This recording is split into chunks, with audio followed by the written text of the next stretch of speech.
নমস্কার। আজকের এই ভিডিওতে আমরা আয়ুষ্মান ভারত কার্ড নিয়ে কিছু গুরুত্বপূর্ণ বিষয় আলোচনা করব। এই যে আয়ুষ্মান ভারত কার্ড, এটি আসলে কি এবং এটি কারা কারা পেতে পারেন বা কারা কারা পাবেন না, সেই নিয়ে আমরা আজকের এই ভিডিওতে একটু আলোচনা করব। ভিডিওতে অবশ্যই শুরু থেকে শেষ অবধি থাকবেন। প্রথমত বলে রাখি, এই আয়ুষ্মান ভারত কার্ডটি কি। আয়ুষ্মান ভারত হল কেন্দ্রীয় সরকারের একটি স্বাস্থ্য সুরক্ষা প্রকল্প। এর মাধ্যমে যোগ্য পরিবার নির্দিষ্ট হাসপাতালগুলোতে চিকিৎসার জন্য আর্থিক সহায়তা পেতে পারেন। এবার এই কার্ড পাওয়ার জন্য কিছু ক্রাইটেরিয়া বা কিছু যোগ্যতা বিচার করে তারপরে কিন্তু এই কার্ডটি দেওয়া হয়। এবং বর্তমানে যে জনকল্যাণ শিবির চলছে, গত 15 তারিখ থেকে শুরু হয়েছে, 15, 16, 17 এবং শোনা যাচ্ছে 18 তারিখ অর্থাৎ আগামীকালও এই প্রকল্পটি অর্থাৎ জনকল্যাণ শিবির প্রকল্পটি চলবে। সেখানে গিয়ে প্রচুর লোক, আমিও নিজেও গেছিলাম, অন্যান্য প্রকল্পে যত না ভিড় দেখলাম তার চেয়ে বেশি ভিড় দেখলাম এই আয়ুষ্মান ভারত কার্ড প্রকল্পে। একটা স্বাভাবিক ব্যাপার, এটি একটি 5 লাখ টাকার স্বাস্থ্য বীমা। সবাই চায় এই স্বাস্থ্য বীমার আয়তায় আসার জন্য। দেখলাম যে এই প্রকল্পতে কিন্তু সবচেয়ে বেশি লোক জড়ো হয়েছে বা সবচেয়ে বেশি ভিড় হচ্ছে। এবার প্রথমে আপনাদের জানিয়ে রাখি কারা কারা এটা পেতে পারেন। প্রথমত, যেসব পরিবার যাদের রেশন কার্ড AAY বা SPHH বা PHH এই রেশন কার্ডের অন্তর্ভুক্ত, তাদের কিন্তু এই জনকল্যাণ শিবিরে যাওয়ার কোনো দরকার নেই। তাদের বাড়িতে কিন্তু আশা কর্মীরা এসে এই ফর্মটি ফিল আপ করে নিয়ে যাবেন এবং তারা কিন্তু এই সুবিধা অবশ্যই পাবেন। এই আয়ুষ্মান ভারত যে স্বাস্থ্য বীমা প্রকল্প, তার সুবিধা কিন্তু তারা অবশ্যই পাবেন। এই 3 ধরনের কার্ড যাদের আছে, রেশন কার্ড AAY, SPHH এবং PHH, তারা কিন্তু এই আয়ুষ্মান ভারতের সুবিধা অবশ্যই পাবেন।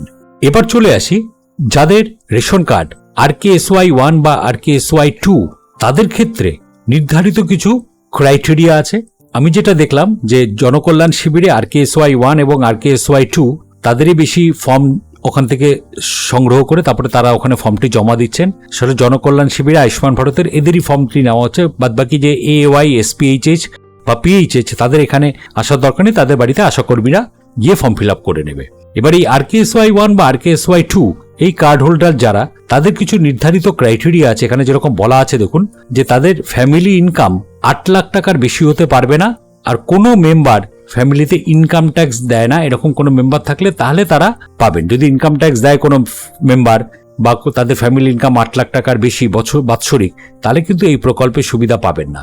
সাধারণতভাবে আমি যতদূর জানি এই 3 ধরনের কার্ড হোল্ডার যারা অর্থাৎ AAY, SPHH এবং PHH এরা কিন্তু পাবেননি। বাট RKSY 1 বা RKSY 2 এরা পাবেন কিনা আমার কিন্তু ঠিক জানা নেই। আমি যতদূর জানি এদের না পাওয়ারই সম্ভাবনাটা বেশি। তবে হয়তো সরকার কোনো পরিবর্তন এনেছে প্রকল্পতে, তাহলে হয়তো তারা পেতেও পারে। তার জন্য কিছু নির্দিষ্ট ক্রাইটেরিয়া মেপে দেওয়া থাকবে, যে ক্রাইটেরিয়ার উপর ভিত্তি করে, যেটা একটু আগে আমি দেখালাম 2টি ক্রাইটেরিয়া।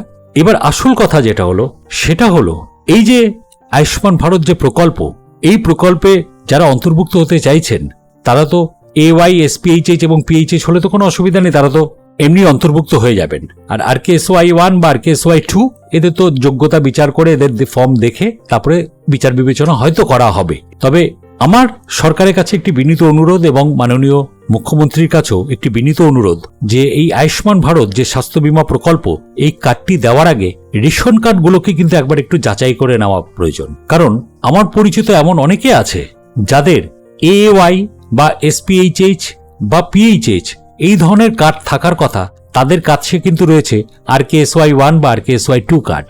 তার মানে তারা হয়তো এই প্রকল্পের সুবিধা নাও পেতে পারেন।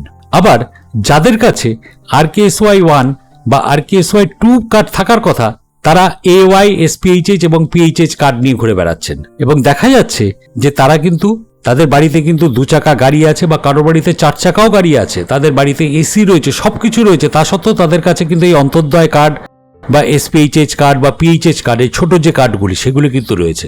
আর যাদের কাছে এই কার্ডগুলি থাকার কথা 3 ধরনের, তাদের কাছে আবার কিছু তাদের কাছে আবার রয়েছে RKSY 1, RKSY 2 কার্ড, কিন্তু তারা কিন্তু আদৌ RKSY 1 বা RKSY 2 এই কার্ডের আয়তায় পড়ে না।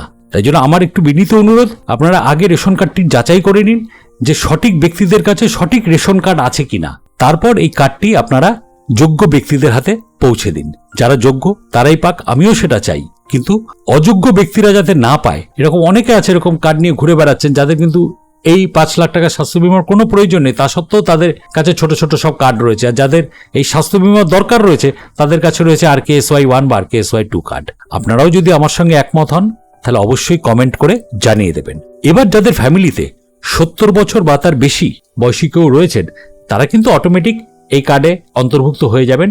70 বছর বা তার বেশি যারা রয়েছেন তাদের ক্ষেত্রে কিন্তু এক্সক্লুশন ক্রাইটেরিয়া যেটা আছে সেটা কিন্তু সেরকম কোনো ব্যাপার নেই যে তারা কত টাকা পাচ্ছেন কত টাকা পাচ্ছেন না, ইনকাম একটা ব্যাপার থাকে। তাদের খালি 3টে জিনিস রয়েছে। একটা হলো তাদের ASDD লিস্টে বা SIR থেকে তাদের নাম বাদ গেছে কিনা, বা SIR ট্রাইব্যুনালে তাদের নাম আছে কিনা, বা তারা CA অ্যাপ্লিকেশনে পেন্ডিং আছেন কিনা। এই 3টে ক্রাইটেরিয়া খালি রয়েছে। যদি এর মধ্যে থাকে তাহলে হয়তো তারা বাদ হতে পারে।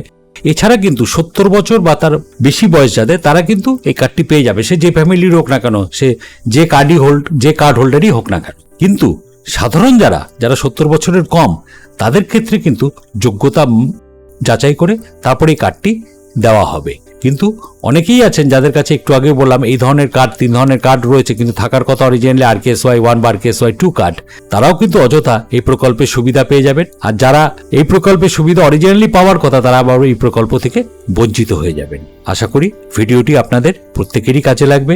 তাই জন্য একটি অনুরোধ, চ্যানেলে যদি নতুন হয়ে থাকেন তাহলে অবশ্যই চ্যানেলটিকে সাবস্ক্রাইব করে দেবেন, আর যতজনের কাছে পারবেন ভিডিওটিকে শেয়ার করে দেবেন। ধন্যবাদ।